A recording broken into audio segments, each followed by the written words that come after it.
ये दोनों देश एक दूसरे को नीचा दिखाने में कोई कोर कसर नहीं छोड़ते हैं, एक दूसरे से आगे निकलने की होड़ लगाए रहते हैं और इसी बीच वैश्विक स्तर पर भूचाल मचाने वाली खबर सामने आ गई है।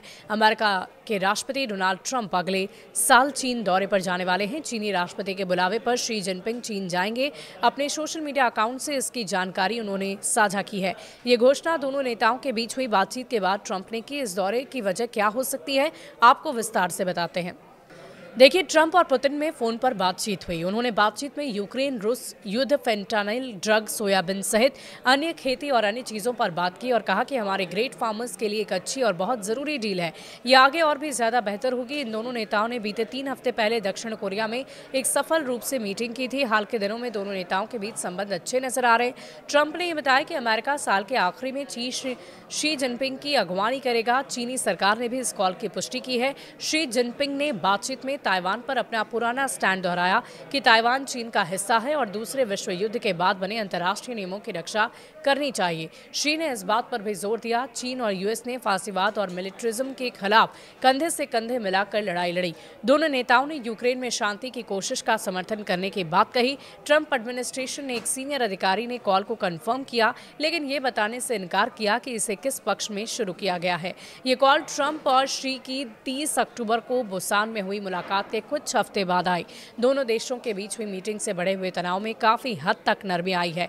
तुर्की के राष्ट्रपति रेचेप तय्यप एर्दोगान और रूस के राष्ट्रपति व्लादिमीर पुतिन के बीच हुई फोन वार्ता ने रूस यूक्रेन युद्ध को समाप्त करने के लिए जारी अंतर्राष्ट्रीय कूटनीतिक प्रयासों को दी गई गति का एक हिस्सा है। दोनों नेताओं ने न केवल द्विपक्षीय संबंधों पर चर्चा की, बल्कि युद्ध समाप्त करने के लिए अमेरिका द्वारा हाल ही में पेश किए गए प्रस्ताव पर विचार विमर्श किया।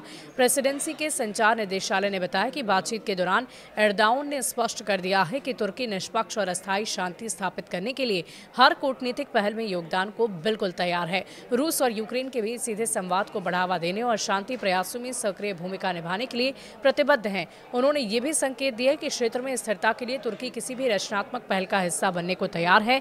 क्रेमलिन द्वारा जारी बयान में कहा गया कि वार्ता में यूक्रेन युद्ध समाप्त करने से जुड़े अमेरिकी प्रस्ताव पर विस्तृत चर्चा हुई है। रूस ने अगस्त में पुतिन और अमेरिकी राष्ट्रपति डोनाल्ड ट्रंप के बीच हुई अलास्का बैठक का उल्लेख करते हुए कहा कि मौजूदा अमेरिकी प्रस्ताव उन चर्चाओं के अनुरूप है। बयान में यह भी कहा गया कि सिद्धांत रूप में इन प्रस्तावों को अंतिम शांति समाधान के आधार के रूप में इस्तेमाल किया जा सकता है। रूस ने एक बार फिर यूक्रेन संकट के राजनीतिक और कूटनीतिक समाधान में अपनी रुचि जताई है।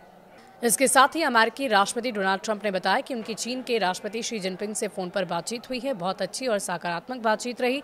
दोनों नेताओं ने कई बड़े मुद्दों पर बातचीत की, जैसे यूक्रेन युद्ध, फेंटानिल ड्रग तस्करी, कृषि उत्पादों के व्यापार। ट्रंप ने खास तौर पर यह कहा कि अमेरिकी किसानों के लिए ये डील बहुत ही ज्यादा अहम है। सोयाबीन और दूसरी फसलों पर अमेरिका और चीन के बहुत अच्छी प्रगति हुई है, जिससे अमेरिकी किसानों को सीधा फायदा मिलेगा। चीनी मीडिया की माने तो शी ने ट्रंप से कहा कि अमेरिका और चीन ने द्वितीय विश्व युद्ध में कंधे से कंधा मिलाकर फांसीवाद और सैन्यवाद के खिलाफ लड़ाई लड़ी थी और इसीलिए ताइवान का चीन में विलय पोस्ट वॉर इंटरनेशनल ऑर्डर का एक खास हिस्सा माना जा रहा है।